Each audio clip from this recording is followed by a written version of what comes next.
To survive cancer is one of the most difficult journeys. She was a great risk for a very bad outcome. I don't think we ever told the children that their mother could die. I was trying to put a good face to the world, trying not to show my children the terror that I felt. The realistic picture was that she did not have a good chance of surviving her disease. The survival is not much more than measured in months.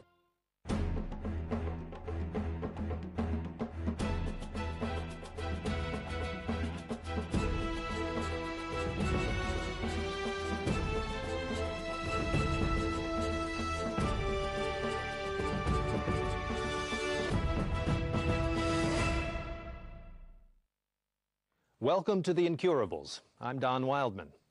With each passing day, breakthroughs in modern medicine promise that doctors will be able to treat diseases with more efficiency and greater certainty. But what happens when, for particular patients, even the most advanced treatments fail to work?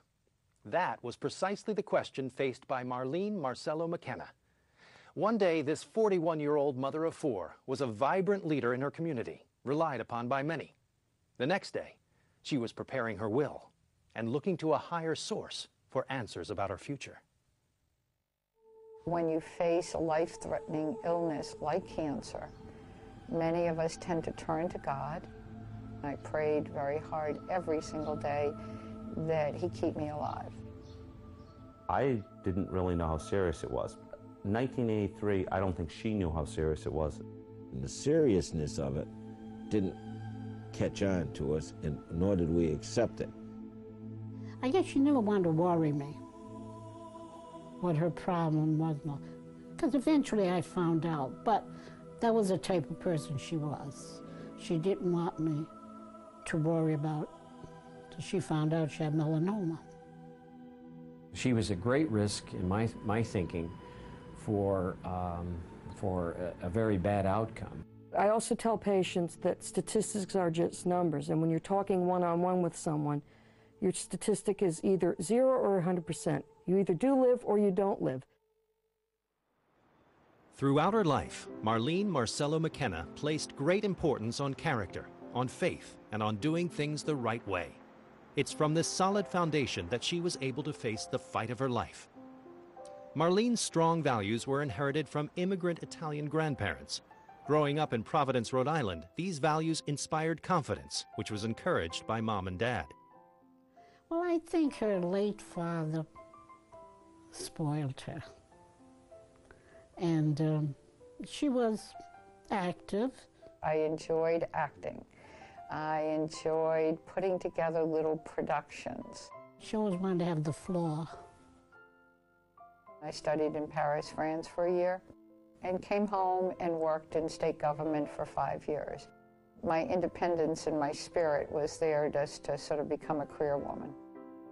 Kevin and I met, not unusually, because we both have the same love of politics. Kevin actually recruited me to work on a phone bank, and that was fun. I showed up 2 weeks later.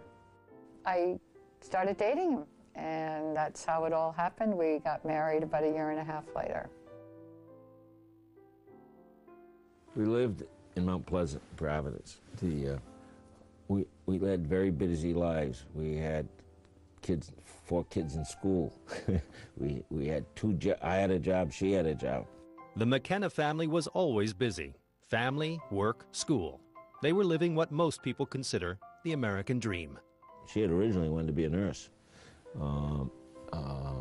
I wanted to be an astronaut.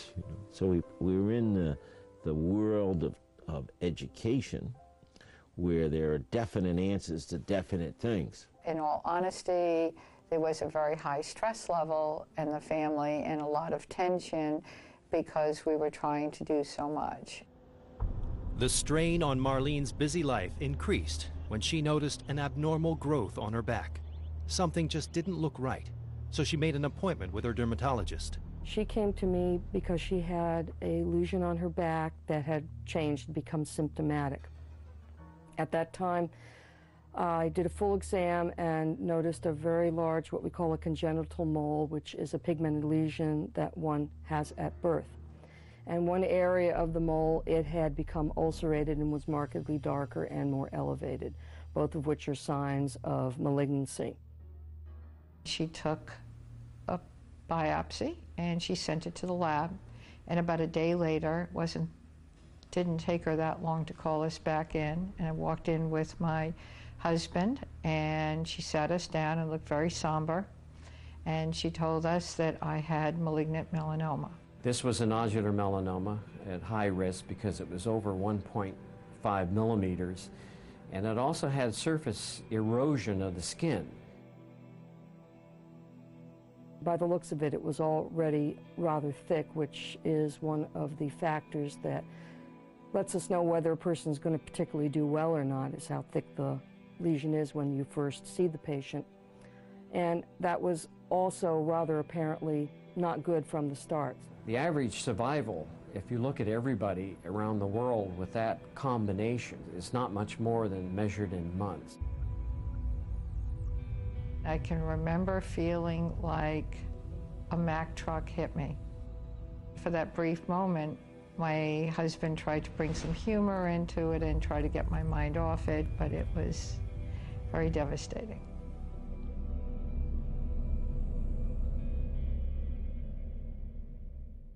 Marlene's prognosis was frightening, but no one was prepared for how rapidly the melanoma would attack her body.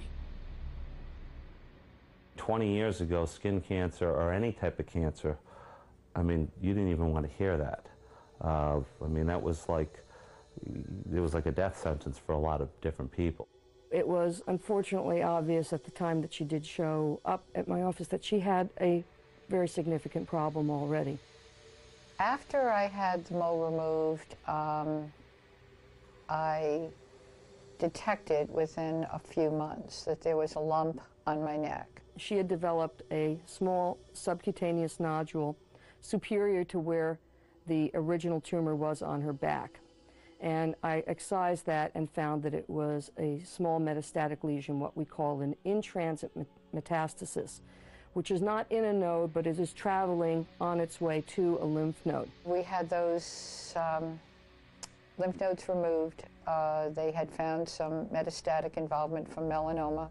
They'd found melanoma cells, but they decided that there wasn't enough involvement to go forward with any other protocol, like chemotherapy. After that, I actually thought I was okay, and I just went on with my life. I did not explore alternative medicine. She was fine till around 1984, when she began to feel not too well. She felt weak, and she experienced some bowel movement changes and had stomach pain. Marlene's visit to her regular doctor failed to uncover the root cause of the pain. By late 1984, she was losing significant amounts of weight, and the stomach pains were increasing, and they discovered a mass in the colon, and the surgeon that operated found that she had multiple melanomas. At that point, you know, she's in the worst stage of melanoma with confirmed visceral metastases, which means to an additional body part. And it actually obstructed her bowel, such that Dr. Qasimi had to remove about 20 centimeters of the small bowel. So this is very far along. At the time of his surgery, the surgeon informed the family that he could not remove all of the disease, and he knew he had to leave tumor behind. He just could not take it all out. Melanoma, like Pac-Man inside your body, going around eating you up. It was inside her body. It was all over the body, and it was eating away her stomach, her internal organs, and she'd be lucky if she lived 6 months. Any form of cancer is a serious matter, but melanoma in particular is thought to be one of the most aggressive types. Marlene's cancer was considered one of the most aggressive forms of melanoma. Most melanomas in this country grow out this way and grow out along the surface, and they do pretty well because they are easily removed before they're invasive. This is a nodular melanoma that's invasive, growing as a deep nodule down into the underlying deep skin tissues. Once the tumor is over 1.5 millimeters, the likelihood of shortening one's life becomes greater. Marlene had to come to terms with the advanced stage of her condition. It was the doctor's job to make sure she did. I remember Dr. Cosme coming in and smiling and talking to me and talking to my husband. And I remember saying to him, "You don't really have to tell me, I know what's going on." So in my heart, I think I knew, but really did not really want to hear exactly what he had to say. I remember going to the hospital one day, and I could still see her in her bed, and she was, it was like, they had put the bed up so she could sit there, and she had a blanket over most of her, and she looked like she was bones. Like, it was just like a blanket over bones. And I always had felt that the career path that they had chosen, as far as being a stockbroker, going into politics, the type of diet they had, I think all of that had a combination of having something to do with the cancer. Nothing that she knew prepared her for this. As grave as the situation had become, the McKennas never let it consume them. They simply were not that kind of family. Damien and Mary Catherine, who were 8 years old and 11 at the time, came to visit. She was really happy to see us. We were happy to see her. But, 10 minutes later, I'm fighting over who's going to push the wheelchair, so. When I always wanted to wheel her in the hospital in the wheelchair, and we'd fight over it a couple times. They were pushing the wheelchair down the hallway, and we hear this Syrian Lebanese music. And somebody had gotten him a belly dancer. And there's a belly dancer, and it was just the cutest thing because Damien's eyes at 11 years old were popping out, and my daughter thought it was the funniest thing. And she was dancing around his bed. So we did. We had the belly dancer entertain the children and entertain her. We decided we were going to celebrate life, not be sad about it. It would be a stretch to say that the McKenna family was prepared to deal with Marlene's illness, but they were better equipped for the task than many.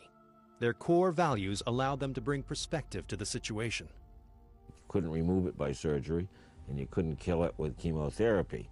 I mean, she looked terrible. I mean, she was under 100 pounds. I was giving up hope. I was trying to put a good face to the world. This is not the beginning of the disease. It's the end of the disease.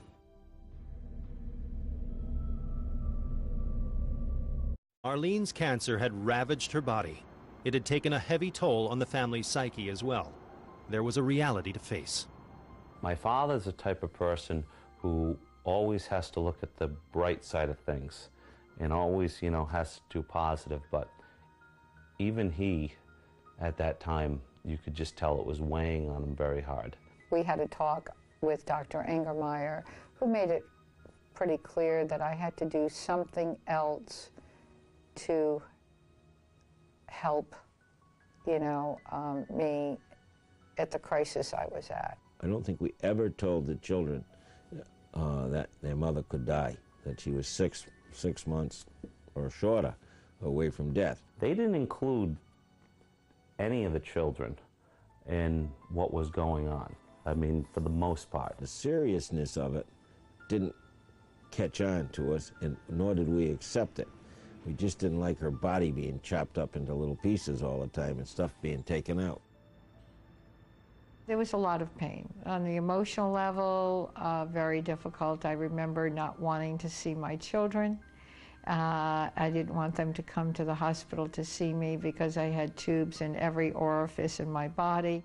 I was trying not to show my children the terror that I felt at the time.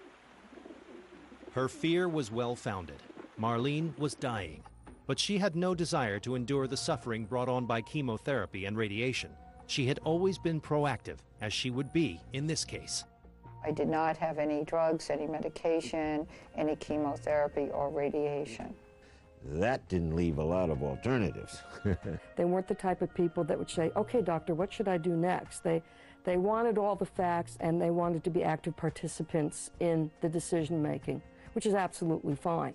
My Aunt Marge, who was then in her 80s, told me that she had cancer when she was 65.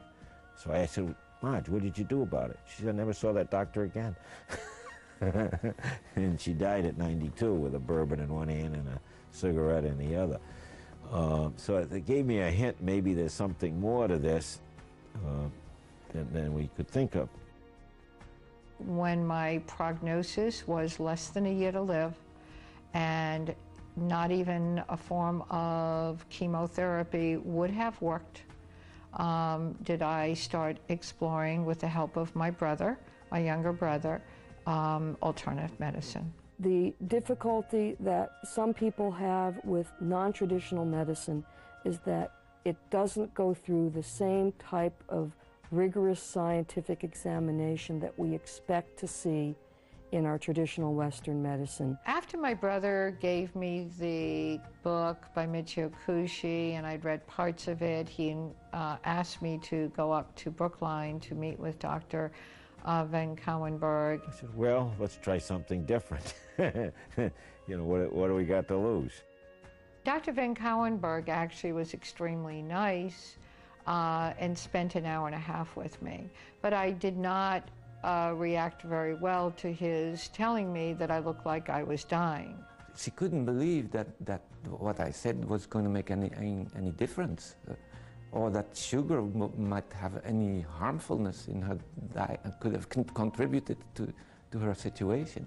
I somewhat reacted to him like I reacted to the other doctors that I interviewed with. But her brother was with her, and she owes everything to him. I wouldn't have been able to convince her on my own. She would have left angry and not practiced. I thought my brother was crazy. I didn't quite understand how a diet could heal someone. If it wasn't for my brother keeping me sort of centered and talking to me and encouraging me on the way home, I think that's sort of what brought it together. Marlene's journey into macrobiotics was at first a skeptical one. She was having difficulty buying into the program, but she was encouraged by her brother Albert to stick with it. One reason it was hard for the practical Marlene to totally embrace the idea was that macrobiotics can be difficult to understand. The idea in the macrobiotic approach, both in the ancient and the modern form, is that food and lifestyle is the basis of our health. Most Americans, you know, oh, if I diet, I'll lose weight, or if I eat too much, I'll gain weight, you know. Outside of that, there's not really a, oh, my well-being is connected to this, my longevity in life is connected to this. Traditional eating around the world was focused on grains and vegetables. The food was free of chemicals, free of additives. Sugar didn't exist, white flour didn't exist, refined foods, chemicals, additives, pesticides didn't exist. So when Michio Kushi realized that people did not have any idea of how to return to natural eating and living, so he created various models to help people to understand how to eat. Michio pioneered how to use the diet for approaches to different health problems. Michio Kushi prescribes food like a doctor would prescribe drugs. The first aspect of macrobiotic healing in that the problem is how to make that immune system more sharp. If people develop cancer, means their immune system became dull, became myopic, doesn't recognize on time. And that is most probably due to foods which are very much disturbing the immune system, like sugar and like dairy food and like all kind of chemical type of food. Second aspect is cancer cells need to be fed to stay alive and to multiply. Cancer cells, in our view, they're very primitive cells. Primitive cells need very primitive food and can't stand very evolved food. Grains is very evolved food. Broccoli is much more evolved food. The cancer cells can't process that well. So you may say in that way we starve the cancer cells. At the same time we make the immune system stronger. It's like a balancing act. Number one, there's a nutritional component. Number two, there's a detoxification program. You look at the body as a wonderful machine that can handle a lot of problems, inflammation, cancer, and infection. It's only when the balance is upset that something occurs to you. One model that was created years ago by Michio and one of his senior teachers years ago was something called the standard macrobiotic diet, which was a way of helping people who have no idea about natural eating return to natural eating. And in that model, then guidelines are given. Bulk of the diet is like 50 to 60% grains and 25% to 30% vegetables, soups, small amounts of beans, sea vegetables, and then small amounts of other natural foods like fish and fruit and sweets and beverages. I recommended her a good portion whole grains as grains, not as a flour product, but as a grain itself, and very strong vegetables, the sturdy vegetables. And surely I recommended seaweed, and surely I recommended beans, and surely I told her no fruit at all. This is a very hard diet to do properly. She was fortunate enough to be able to hire a cook to prepare all that fresh food for her. I did start trying to cook meals for my children, but I was advised by my macrobiotic counselor not to focus in on their food and their eating. Basically, he encouraged me to cook for myself, and once I healed, then focus in on the food for them. And that's why I hired people to help me out with my macrobiotic meals so that I would have the energy to cook for my children. Marlene was a perfect person for it, because we've had other people follow this course, macrobiotics, and some have been successful and some have not. Marlene had to completely readjust her cooking and eating habits.